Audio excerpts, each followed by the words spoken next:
اعوذ باللہ من الشیطان الرجیم بسم اللہ الرحمن الرحیم۔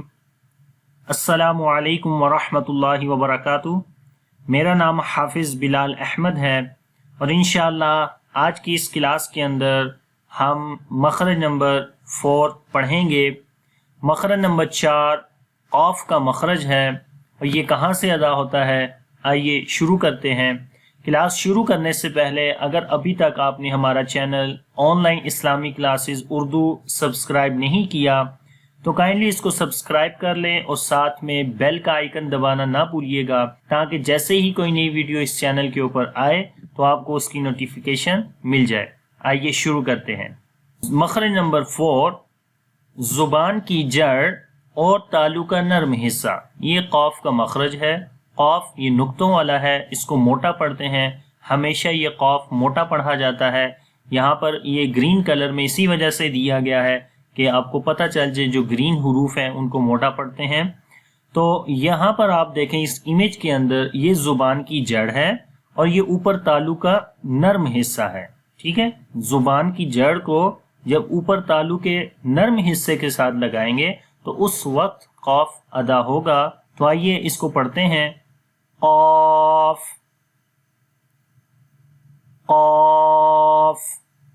تو جو موٹے حروف ہوتے ہیں ان میں ہوتا کیا ہے کہ زبان کی جڑ اوپر کی طرف اٹھ جاتی ہے۔ تو زبان کی جڑ کا اوپر کی طرف اٹھنے سے مراد یہ ہوتا ہے کہ آواز کا اوپر اٹھنا۔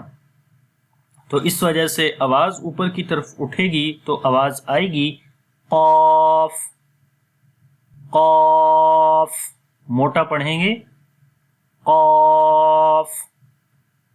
اب آئیے اس کی مثالیں پڑھتے ہیں۔ قاف زبر قا، قاف زیر قی،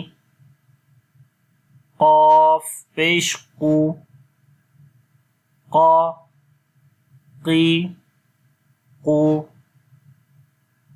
قا قی قو۔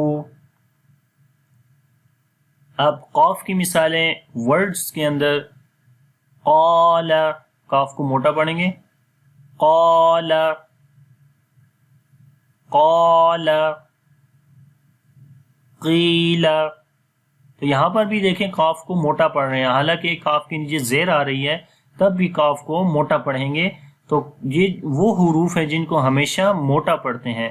تو 7 حروف ایسے ہیں جو ہمیشہ موٹے پڑھے جاتے ہیں جن کا مجموعہ ہے خصا ضغط قذ، خصا ضغط قذ، یعنی خا صاد ضاد غین قا قاف ضا۔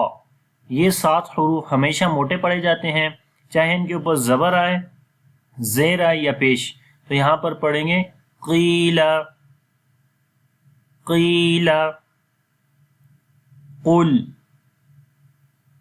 قل۔ آگے ہیں حمزہ قاف زبر اق۔ تو قاف کے اوپر جب جزم آئے گی تو اس وقت اس کے اندر قلقلہ بھی ہوگا، یعنی اس کے اندر جنبش آئے گی۔ تو جب ہم زبان کی جڑ کو اوپر تالو کے نرم حصے کے اوپر لگائیں گے تو وہ اس کا ایگزیکٹ مخرج ہو جائے گا، اور جب زبان تالو کے نرم حصے سے جدا ہوگی تو وہاں پر قلقلہ آ جائے گا۔ اق اق، ٹھیک ہے، اق۔ حمزہ قاف زیر اق اق، تو یہ ایگزیکٹ مخرج، اور جب زبان کی جڑ کو تالو سے جدا کریں گے تو قلقلہ اق اق اق۔ اب کاف کی مثال ہے ورڈز کے اندر جب جزم آتی ہے کاف کے اوپر اقرب، تو یہاں پر قاف ورڈ کے اندر آ رہا ہے تو یہاں پر جو قلقلہ ہوگا وہ کمزور ہوگا۔ اقرب اقرب، اقترب اقترب، یقرض یقرض۔ تو یہ قاف کی مثالیں تھیں، تو امید کرتا ہوں کہ آپ کو یہ قاف کا مخرج اچھے سے آ گیا ہوگا۔ لیکن پھر بھی اگر اس سبق کے اندر کوئی چیز رہ گئی ہے یا کچھ آپ کو سمجھ نہیں آئی تو کائنڈلی اس ویڈیو کے نیچے کمنٹس میں آپ ہم سے پوچھ سکتے ہیں. انشاءاللہ اگلی کلاس میں حاضر ہوں گا مخرج نمبر 5 کے ساتھ. تب تک کے لیے اجازت. اللہ حافظ. السلام علیکم ورحمۃ اللہ وبرکاتہ.